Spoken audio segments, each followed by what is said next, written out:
Well, hey everyone, I'm Lisa K. Crawford, co host of LearnBiz The Podcast, and I'm here with my other half, co host Sandy Boisrond. How are you doing today? Doing good, Doing thanks, good, Lisa. thanks, Lisa. And also joining us is Miss Chip. Miss Chip is an entrepreneur. She is in the event coordinating and the artist development business. Welcome, Miss Chip, to the broadcast. Hello, hello, Hello, everyone. everyone. Hello. So, Miss Chip, we're very happy to have you here on Learn Biz the podcast, where we're into art. Well, not just artist development, but entrepreneur development. But we want to talk with you about what you do with artists and event planning. So, tell us a little bit about who you are and what your business is. Okay, Okay, well, well, the name of the the name of the company is company Under is the Tree Under the Tree Entertainment. Entertainment. Like you said, Like I you said, I specialize in specialize artist in artist development. development. I've I've been been doing this, doing I this, would I say, was roughly 10 roughly 10 years. years. It didn't It didn't start start always always artist development. Artist art development development later. I later. I started off started with off with entertainment, basically providing bounce houses and chairs and chairs and DJ DJ services. service. Now we're having it looks like we're having just a little bit of technical difficulty with the broadcast. Sandy, are you able to hear her okay? I I am, but am, we're but just we're going to just going have to to have mute to mute ourselves when she ourselves when she speaks speaks because because there's there's interference right interference now. right now. Okay, so I'm gonna just ask you one more time if you'll just start from the beginning. I'm gonna mute myself while you introduce yourself again, Miss Chip, and tell us about the business. We're gonna Okay. listen on mute. Okay, no worries. Okay, I was saying, the name of the company is Under the Tree Entertainment. We do specialize in artist development. We also specialize in business development. Um, these two projects came later because we originally started with providing party rentals, event coordinating, and then it led to that. I used to manage artists, and a lot of the artists I noticed they didn't need management, they needed development. And that's how I shifted to artist development. That's very interesting. How long have you been in the artist development business? I want I to say want to say roughly three roughly three years. years. Awesome. And what can you tell us more about your background? Okay. Okay, I'm I'm originally from originally Miami, from Miami. born in Jackson Memorial. My parents are Haitian descent. My mom is Haitian. My father is Haitian. I grew up in Fort Lauderdale. Although I was born in Miami, we grew up in Fort Lauderdale. Um, I'm from Melrose, Broward County, 90210, however they want to call it. What more can I say? I have two sisters, three brothers, big family, um, and my mom. Basically, that's it, really. And before I turn it over to Sandy, one of the things that we like to ask artists, since we've had to shift through a pandemic, what kind of special circumstances did the pandemic or close the shutdown have on your business, if at all? It It played a played a big big. effect when it came to event planning because most of our calls were people who wanted to do bounce houses, who wanted to do outdoor events. And with the whole pandemic that kicked in, you had to stay away from people. So that didn't help at all. And I think that's what helped with the artist. The artist development helped because we were able to communicate with the artist online or over the phone, but it wasn't really good for us because the type of artist development we do is hands on. You would have to actually be here. We put you on shows, we put you on interviews, we do photo shoots for you, just to see what your character is like. Put you in different settings to see how you react to the settings. So the pandemic was a no for me. Big no. Very interesting. Yes. Thank you for explaining how that affected your business. So I'll So go I'll ahead go and ahead and ask ask a couple a of couple of things. things. So one So is when it when comes it to comes to artist artist development, development, what types of services are you providing? Like, what exactly do you do there? Now, you come in, what we do is you come in, we schedule an evaluation first of all, where I sit down, I speak with you, or maybe you speak with one of our ARs here, and we talk a little bit about your personal life, get an idea of where you come from. And then I would say most artists, well, every artist doesn't need development in the same areas. Within that evaluation, we look and we try to find out if it's your image. If it's your image, we focus more so on photography, your style. We have a stylist who comes in, try different styles, see if you like it. And then you have artists who have issues where it comes to performing. They get on stage and they freeze. So we provide space for you to come in an hour or two where well, I don't want to say we push you to perform in front of a crowd, maybe our crowd, a tough crowd, and try to break you out of that fear. And then some artists, I want to say, have issues with dancing. They want to incorporate dancing in their music or in their performance. So we provide, dance classes where you come in because the program is only 3 months. So it's like you have to be here. You have to be here 2 or 3 days out of the week. We only take up an hour or two of your time. And sometimes, let's say the artist is having issues with writing. We have artists who come in and they write so fast, they write too fast, and they need to learn how to slow down. So we'll sit them down, have them sit down for an hour and just write, you know, and it gives them time to learn who they are. And then I want to say what other areas do they have problems in? Some of them have issues with the beat. Like when I say the beat, I mean like that you would have to create a beat. When you create this beat, this is the beat that you're going to use to write the music from. So some artists would write and then need the beat, and some artists they need the beat before they can even write. So those are the areas we look into to help you develop. And when it comes to artist development, like, how did you decide that this was a lane that you wanted to go into as an entrepreneur? Oh well, that's easy. I started off I I started off wanting to be a manager, to manage artists.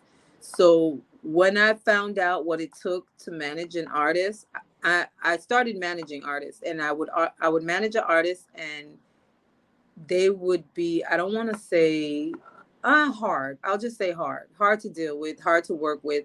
And it's not because they were bad people or because they didn't want to do it. It was because they didn't even understand themselves what they wanted to do, who they are. They put in their head that they're already there. You know, maybe they'll go on the radio one time and that's it. Oh wow, I made it. But no, you can pay it and be on the radio. And so when I realized that a lot of the artists that I work with, they really really need development. And Gotcha. once you can accept the fact that you need development, then you can grow and then you can go to the next level. I've dealt with artists one on one, and then I have some artists that I work with them through their managers, you know. And I like either way. I like both ways. With the manager, they're more like, hey, you have to be here at this time, and then I don't have to worry and keep calling because I can just go straight to the manager. Listen, this is what we have. This is the project, and they get it going. Right. But if it's like an independent artist who feels they don't need a manager, they like to do things on their time, and I try to teach them, timing is everything, because that's another thing. Some of them have a problem when you schedule something 1 o'clock, they get here 1:30, 2 o'clock, and then they think Right. it's okay. They call it fashionably late when it's fashionably bad. But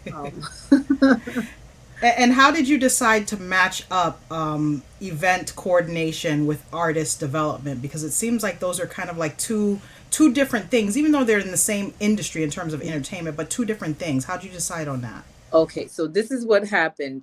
Being that I provide the party packages, I also I do events for kids, the neighborhood, give back to the community, and when I host these events, we usually have vendors out there. I I kept it separated. I would do open mics, and open mics would more so be in a venue, a building. And then when we do the give backs and the giveaways, it would be in the parks. So this year I said to myself, you know what? Everybody's divided when it comes to the venue and when it comes to the children, when it comes to entertainment. Everyone is invited. So what I started doing was bringing the kids, the artists, the venue, the sponsors, businesses to the park. You know, the pandemic is gone. Everyone is, it's all about social media now. Everyone's always on social media. So I figured what I would do is now, instead of hosting events where it's just for children, we would bring entertainment in it. And that would not only would it bring entertainment, we would bring the vendors, because vendors, they're basically businesses. They want to be acknowledged. They want people to see them. So what better way to bring the community, bring them, they introduce themselves. And then I said to myself, well, why not bring the sponsors? So it's kind of like I wanted to mix it, kind of start like a trendsetter. You know how you just change it up, instead of just everybody's at the club. And, the club scenery is fine. Don't get me wrong. We do that too. But I wanted the community to come together. And the only way I see the community can come together is at a park. I mean, I remember growing up, you do cookouts, you play kickball, you play all kind of games out, and you have fun. You get to know Right. your neighborhood, you know your neighbors, you know who's selling clothes, you know who sells accessories when you have to get dressed. You're connected. So I like to tell people I'm the connect that connects the connect, basically. I appreciate that for sure. I'm going to ask one more thing and I'll pass it over to Lisa. So, when it comes to going into this realm of event coordination and artist development, what would you say are some foundational things that you had to do to really set up these businesses? When you say foundational, you mean as far as? So, what are the things that you had to kind of put together? What processes did you have to go through in order to establish yourself as someone who's doing event coordination a as well solid, as a solid team, supporters, people that believe in what it is that you're doing. And although it gets rough sometimes, you want to have, because you see, with my company, I don't like to say I have employees. I don't like to say that at all, because everyone I work with in the company has their own business, their own. So let's say I have a photographer on the team. You're your own boss. You do your own thing. I'm basically the trunk. And you go do your thing. Just know that you support UTT because we support you. And then the same thing with the young lady who does cooking. She goes to the events, she promotes her company. We merge everybody together. So I mean, I don't even really know how to explain it. So I'm going to pass it off to Lisa. You did explain what I was looking for because, at its core, you needed a team. Yeah, the team is everything for me. Everything. You have to put people in a position to win. You know, and when you do that, it helps, because today I might not be okay, but someone on the team is just fine. And that spirit and that person can always make you okay. It's always sometimes, business is business. They say business is business, business, business, business, everything business, business, business. But sometimes people fail to realize that sometimes you just need a shoulder to lean on. It doesn't always have to be money. Sometimes you just need that friend you can pick up the phone that understands what you're going through and say, oh, okay, it's gonna be okay. It's a bump in the road. We all need that. So that's why I agree business is business. But when it comes to my team, we kind of look at it like family. All right, I'll pass it off to Lisa. That's a beautiful thing. So I don't know if you guys can see. You probably won't be able to see it, but she has this beautiful logo called Under the Tree Entertainment, and there's a tree and there's music coming out of it. Can you tell us about your logo? Okay. So how they say you have the trunk. I consider myself Trump. and then we have, we have which which are my are team players. And then how does, then you get the leaves on the branches. The leaves are the people they reach out to try to make money, to try to promote themselves.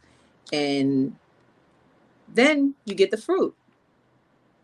So I don't know if I'm saying it right, but it's kind of like we are we are a tree, you know. Maybe some branches, let's say some branches aren't fit for the tree. We have to take that branch and get rid of it because we want that tree to be fruitful. So I say under the tree, one, because I'm Haitian, so it's kind of like an island thing. And I always say, we don't need shade over here on this side because we're under a tree. So we're not going to be shady. We don't need the shade. We don't have to give shade. We're all fine under here. And it's kind of like, if you want to be a part of this tree, yeah, you can be a part of this tree if you can get the leaf there, if you can get the fruit to start going. It's kind of close to the Bible, I want to say. you you know know sounds very spiritual in origins, some parts of that. So it's a very beautiful logo. Can you tell us about some of your events that you have coming up, that you might want to shout out to the public? Yeah. I actually event that I'm sponsoring in. It's on Saturday. It's an autism event. It's going to be in West Palm Beach off of I want to say, I don't have the flyer in front of me. I know we sponsored in it, but it's for autism. It's for autism awareness. The whole team, everyone is going out there to support because it's not that we want everyone to just support everything we do. We want to actually step out and support what they do as well, because it's kind of like, you support me, I support you. And we set that example together. So every time they do something, they see me. Every time I do something, I see them. So I have that coming up, the autism. We have something coming up in September. It's going to be for leukemia awareness. I want to set it up in September 17th sometime. But then the biggest one I have that we're doing at the park, of course, is May 28th. This event is going to be different but fun, because what we did, we took the grown-ups out. No adult is performing. All the performers are between the ages of 8 and, I would say, 16 to 17. And then we pushed the adult vendors on the side, and we brought kid vendors to come out there and vend and try to make sales. So we're trying to teach them entrepreneurship. We want them to take the show that day. And we have performances. We have the Speed Mob crew coming out with their cars, because with Speed Mob, they want to show the world that when you see those fancy fast cars, it's not all about racing and all that. They do support. I mean, they support a lot of foundations, whether it's leukemia, cancer, mental illness. So it's a lot behind it. And we want the world to see. I mean, it's nothing bad about having a fast car. It's nothing wrong with having your daughter out there trying to sell lemonade. I have some kids coming to do the little squishy ball thing. I don't even know what that is, but I think it's slime or something.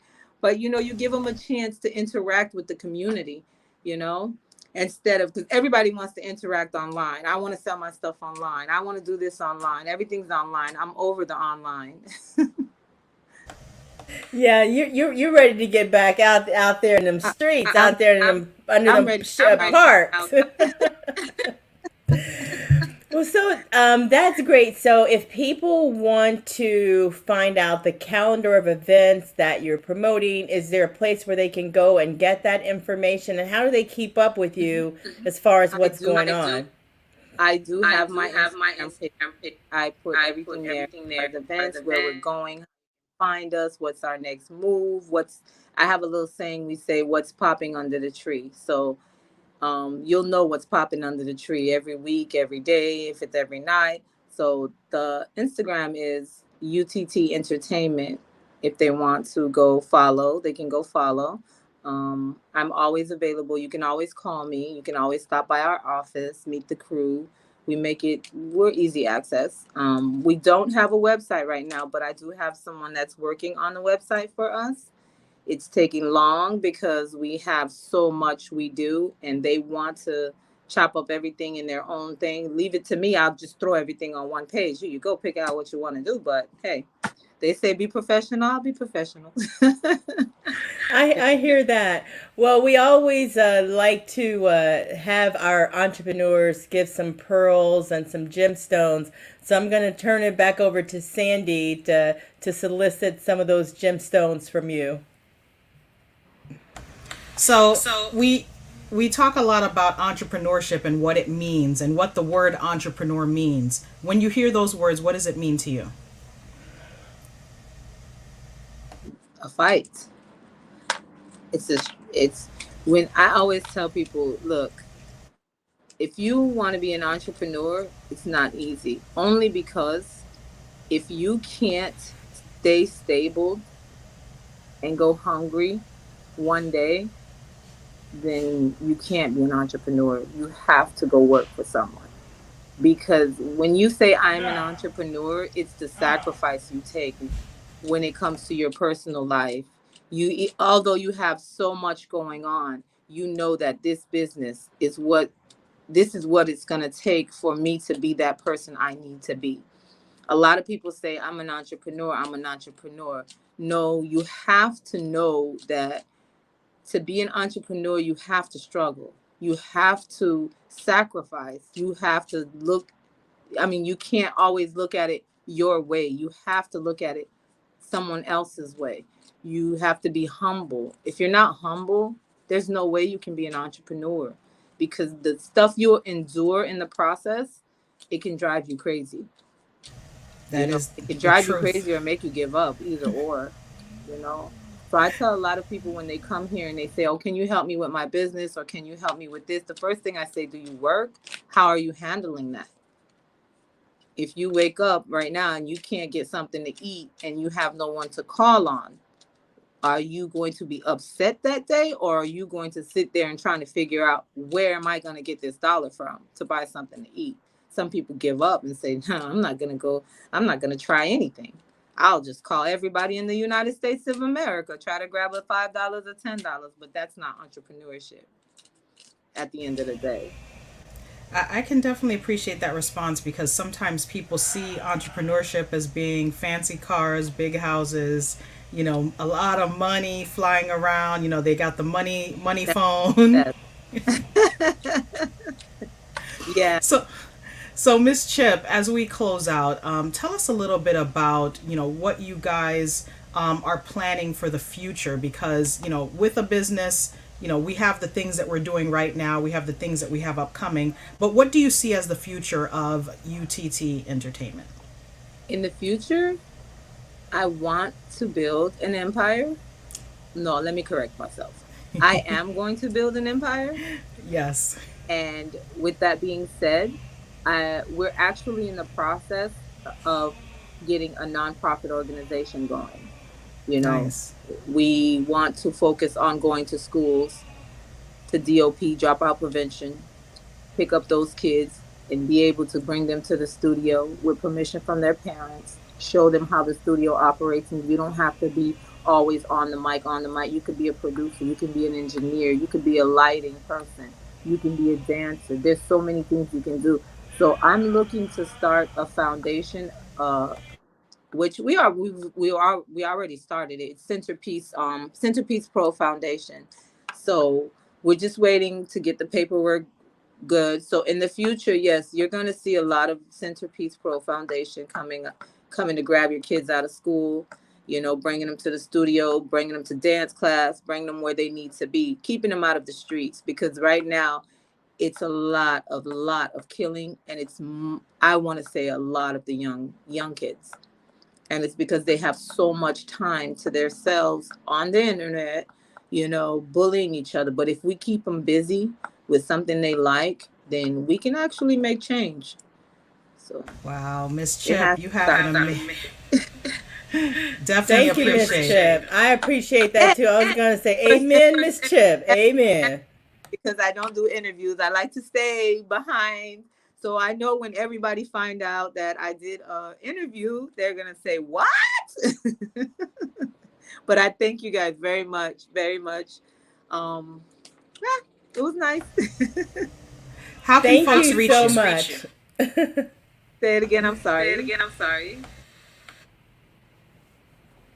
What did you say? Sorry, I go think- ahead, Lisa. I think Sandy was asking once again, how can folks reach you? Oh, they can call me. My number is 954-793-3389. I always answer, and if I don't answer, of course, you can send me a text. I'm available. You can always send me a DM through Instagram if you like. That's I would say those are the two main ways to get at me. I'm not into the jing and everything, so I'm kind of like, you call, I pick up. And being that you work with artist development, you have to be available, because you never know when someone's going through a breakdown and you just want to talk for 10-15 minutes. So I'm always available, and I try to be. I got one final question. It's a little personal. So, would you be into working in terms of artist development, working with someone who has been fired by their singing coach in the past? Oh yeah. I'm asking for a friend. Oh yeah. Because I want that talent. I don't want the people to work with. I want to know why you got fired. Maybe I can help. It's always I want the challenge. I don't want to run away from the challenge. When you come from a hard knock life where you're always fighting in school, you didn't get a chance to graduate, and then you woke up one day and say, you know what, let me get my GED and try something. So when you live that life, you already know, you try to understand. That's why you see I said the DOP, dropout prevention. I wasn't dropout prevention, but people like to say I was bad. I don't say I was bad. I was misunderstood. But it's the same thing with that singer. Maybe they didn't get along with the person that was trying to show them how to sing. Maybe they can't sing. Maybe they can't. But it's a big maybe, and it's a challenge. So when it's a hard challenge, I like to take on that challenge. Absolutely. Well, I will tell that person and tell them to go head on and keep on keeping on. Bring that voice out. And it doesn't have to be, it can be gospel, it can be anything. You just have to find what it is that makes you want to wake up that morning and say, oh, I'm going to sing. I'm going to sing for the church. If that's what makes you happy, then sing for the church, baby. If you want to sing for the club, sing for the club, sweetie. Whatever makes you happy, because that's what's going to make your money. That's right. Not going to make that. Because the Lord don't judge me when I sing, does he? No, that's right. Thank you. Thank you so much, Miss Chip, for your encouragement. You sound like not only artist development person, but you sound like a coach out there for these young people. And I know they need that especially. So thank you for working and doing what you're doing in your space. We thank you. No problem at all. And please come back and see us again sometime and keep us updated with what's going on out there in the community. I definitely do that. Bye-bye. Bye.